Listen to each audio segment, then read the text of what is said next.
Ever thought of quitting your job? Today we are going to share some of the things you need to consider before you quit your job. Let's dive right into it.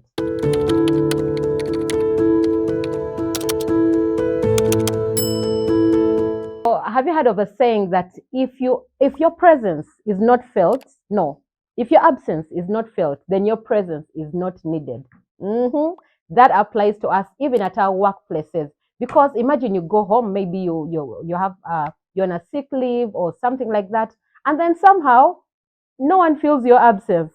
So that should tell you already that your presence isn't needed at all. But guess what? Before you quit your job, you could be having the thoughts. What are some of the tips you should consider before you leave? But before we dive right into that, we are here at the beautiful Tinder Nest. Oh, yes, if you just need a day, a staycation, you just need to be away from home for a day, for a night. It is just here in Tinder. You can come through and check it out.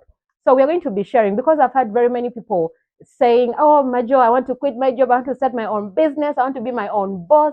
That is good, but there are some things that we need to consider. And before you leave, you have to make sure you've been the best employee at that place.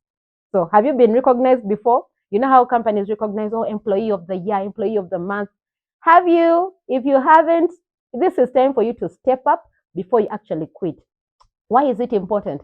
Because if you're not the best at what you're doing right now, when you're still employed, you'll not be able to run that business that you want to run. If you're not able to perform when you have only one boss, how will you perform when you have thousands of bosses? And in this case, those are your customers.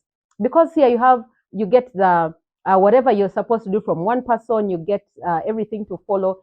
Systems are already in place, processes are already in place, and it is much easier to follow. But when you leave and start your own business, that means it's you to put up the systems, it's you to get in touch with the customers, and trust me, you're not ready for that pressure. So some of the tips that we're going to be sharing today, the very first one is assess the situation. Why are you leaving? Ask yourself. Don't just wake up and say, for me, Majo, I hate my boss. I hate this job. Let me leave. No. Assess the situation. What is the problem? Is it the job? Are they the colleagues? Is it your boss? Is it you? Sometimes we're the problem, but we never want to admit. So take a second to think about that. Is it you that has the problem? And if it is, then find out, am I able to work on this situation? Am I able to rectify it? Am I able to maybe speak to my manager or HR and things like that? If you feel like maybe the situation is not being handled, or maybe you have submitted your queries and things are not going well, then maybe you could think of quitting. But before you quit, assess the situation. And that is point number one. So, point number two, have a plan.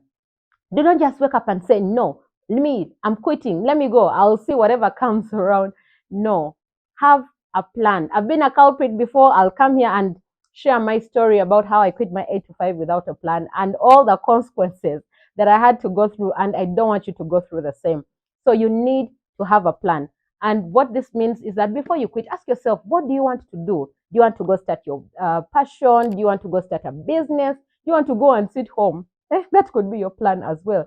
So you need to know what is your plan before you quit. Don't say, let me quit, I'll figure out life as it comes. You need to have a plan. And it's important. Why? Because then it helps you in that transition from your job to then living that life that you want to live. And I'm going to come here and share my story, how I quit, some of the things that helped me, and things like that. So what you need to do right now is pause. Yes, pause it right there and subscribe. And don't end at subscribing. Hit the notification bell because you don't want to miss that video once we upload it. So point number three, be financially prepared. Be financially prepared. Do not just quit. You have no savings, you have no emergency fund, nothing. And you're like, I am tired, I am going. Before you get to that point where you feel like enough is enough, make sure that you are planning financially. Actually, the thing is, the moment you get that job, ask yourself, when am I leaving this job? That should be the better way of us to transition from our jobs. That the moment you get that phone call, oh, you're hired, ask yourself, okay, when do I want to leave this place? Maybe 2 years, maybe 5 years, maybe 10 years. Plan that already. That means you'll be putting some money aside, you'll be saving some money, you'll be investing here and there. Why? You are planning your exit. But do not just wake up and be like, I am out of this place. Yes. If you're not financially prepared, remember, even when you quit your job, your bills will continue. Your landlord doesn't know that you quit your job. The water bill doesn't know that you quit your job. Okay. The stomach needs to be fed. You won't tell you, you know what, we are not working or things like that. No, you need to clothe and you need to do all those things. So that means all the bills are going to stay. But now your income is cut off. That's why I'm saying prepare financially. Have some sources of income, different streams of income. And I get many people that ask me, but Majo, I'm employed. How can I start another business? You don't have to start another business to make money. And guess what? In the next video, we're going to be sharing some of the side incomes that you can make as someone with a full-time job. So what do you need to do? Subscribe, hit the bell button such that you don't miss that video once we upload it as well. So the next point is network and explore all the opportunities while you're employed, because when you're employed you have very many opportunities. You meet different people, you network with different people, so use that time to make as many friends or colleagues as possible, because you never know, maybe you'll leave that job, but maybe your next employer is in the network, or your next business partner is in that network. So make sure you are networking as much as possible, you're making contacts, you're meeting people, you are performing at your best. That is what you need to do. If you're still employed, you need to be performing at your best. Don't say, I'll put in my energy when I have my own thing. No. God also rewards the effort that we put in. So make sure that you're doing your best when you're employed, such that when you leave, you're able to transfer that energy. But also put yourself in the business owner's shoes. Imagine you're the owner of that business and the employees are behaving the way you're behaving. Would you be happy? Would you be excited? Would you raise their pay? So that is for you to think about. But whatever you do, make sure that you are networking, you're meeting people, taking on opportunities, taking on challenges. All this will help you to grow and be a better person. And then the next is you need to consider the long-term impact on your career.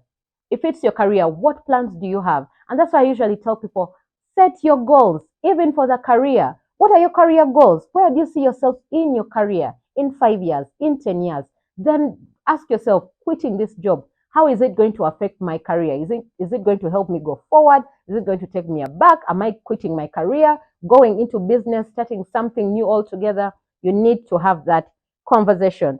And then the next is you need to speak to the manager or HR, anyone that is in charge. Why is this important? Because if you had a business, you also wouldn't want someone to just leave without saying a word, right? So it is important for you to submit your queries, like I earlier mentioned. Talk to them. And if you feel like nothing is happening, they're not doing anything to help you, then maybe you can quit. But before you quit, speak to your supervisor, to the person in charge. The next point is you need to exit gracefully. Do not just disappear. You've been with these people maybe a year or two or even 6 months. Do not just disappear. Communicate. I remember the same thing happened to me when I was quitting my very first job. When I was leaving, I told them months in advance. I told them, you know what, by the end of the year, I'll be leaving and things like that.